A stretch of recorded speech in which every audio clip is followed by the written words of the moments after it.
Hi friends, welcome back to our channel. Fish fry అంటే చాలా మందికి ఇష్టం కదా. ఇది చాలా టేస్టీగా ఉంటుంది.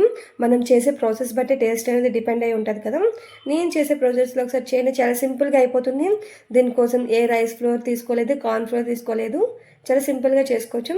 ఫస్ట్ కడిగిన చేప ముక్కల్ని అందులో కొంచెం పసుపు, అలాగే మీ టేస్ట్కి తగ్గట్టు ఉప్పు, అలాగే కొంచెం కారం, కొంచెం ధనియా పౌడర్, కొంచెం ఫిష్ మసాలా, అలాగే కొంచెం నిమ్మకాయ పిండుకొని దాని మీద కొంచెం కరివేపాకు, అలాగే అల్లం వెల్లుల్లి పేస్ట్ వేసుకొని చేప ముక్కలన్నిటికీ బాగా పట్టించండి. ఆ తర్వాత డీప్ ఫ్రిడ్జ్లో ఒక 1 అవర్ అనే పెట్టుకోండి. అలా అయితే టేస్ట్ చాలా బాగుంటుంది. ఆ తర్వాత 1 అవర్ తర్వాత స్టవ్ మీద ప్యాన్ పెట్టుకొని ఆయిల్ వేసుకొని, కొంచెం ఆయిల్ ఎక్కువే పడుతుంది. డీప్ ఫ్రై చేసుకుని ఇలా షాలో ఫ్రై చేసుకొని ఒక్కొక్కటి వేసుకుంటూ ఒక 5 to 6 minutes ఉంచుకుంటే చాలు. రెండు వైపులా చక్కగా ఉడికిపోతాయి. చేపలు అనేవి ఫాస్ట్గా ఫ్రై అయిపోతాయి. టేస్ట్ కూడా చాలా బాగుంటుంది. చూస్తేనే నోరు ఊరిపోతుంది కదా. ఒకసారి మీరు కూడా ట్రై చేయండి.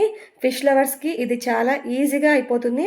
ఎప్పుడైనా టైం లేనప్పుడు ఇలా చేసుకుంటే చాలా ఇష్టంగా తింటారు. పిల్లలు కూడా చాలా ఇష్టంగా తింటారు. లైక్ చేయండి.